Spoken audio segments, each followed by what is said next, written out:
বৌদি এবার আমি যাই, তোমার স্বামী এসে যাবে। আসছে। আরে দরজা খুলছো কেন? দেখি कौन है ये लोग? কি খুঁজছো ঠাকুরজি? আমার স্বামী কোথায় বৌদি?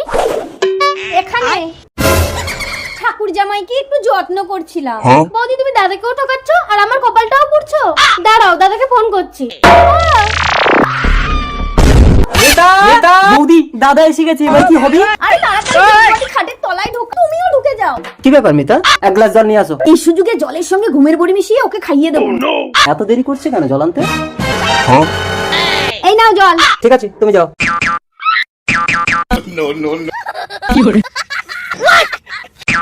তার মানে ঘুমের বড়িটা খেয়েছে। ও ঠাকুর জামাই বেরিয়ে এসো।